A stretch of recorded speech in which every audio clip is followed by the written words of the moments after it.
The strategy of maritime pressure aims to persuade Chinese leaders that attempting military aggression in the Western Pacific will fail, thus discouraging them from trying it. The strategy gives the People's Liberation Army a taste of its own A2/ad medicine, improving America's prospects in both peace and war. China holds a major advantage over the United States in the great power struggle for influence over the Pacific region. It's simple. China is closer than the United States is to the disputed territories of the China Seas. The U.S. military has a problem in the Western Pacific, the tyranny of distance and time.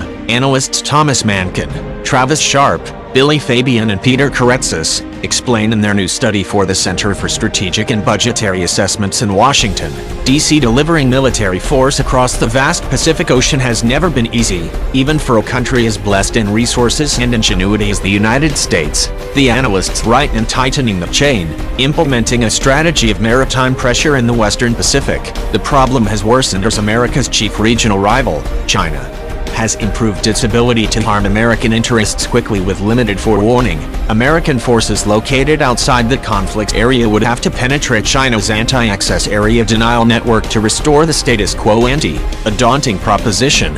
Chinese forces would be particularly numerous and capable along the first island chain that stretches from Japan to the Philippines.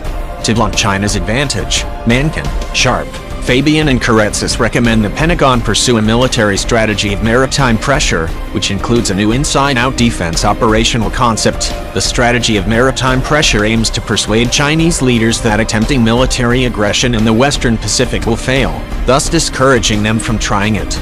The strategy gives the People's Liberation Army a taste of its own A2/ad medicine, improving America's prospects in both peace and war. Some troops, in particular, U.S. Army and Marine forces with mobile rocket launchers, supported by a few U.S. Navy ships and small contingents of U.S. Air Force warplanes, would hunker down on and around islands near China, preparing to hit Chinese troops from inside China's own expanding lines. Implementing this inside-out defense concept will require some U.S. forces to operate and survive within range of Chinese missiles, the analysts note. This forward posture would differ from the current expeditionary model focused on marshalling massive combat power and then gaining dominance in all domains before counterattacking decisively. Land-based strike forces deployed along the first island chain would anchor the defense against a Chinese attack. Upon warning, the forces would move to pre-selected, dispersed positions after potentially linking up with pre-positioned equipment. Forward air forces would disperse to expeditionary airfields under new adaptive basing concepts. Naval forces would sortie to locations behind the first island chain or hug the coastlines to reduce their signatures. Using land-based forces to contest Chinese offensive operations will free up U.S. surface ships and aircraft to perform higher priority tasks, such as striking critical nodes in China's surveillance and sustainment systems. The ships and aircraft could operate from the less threatening environs beyond the first island chain. They would plug gaps in forward defenses and exploit opportunities created by land-based strike networks.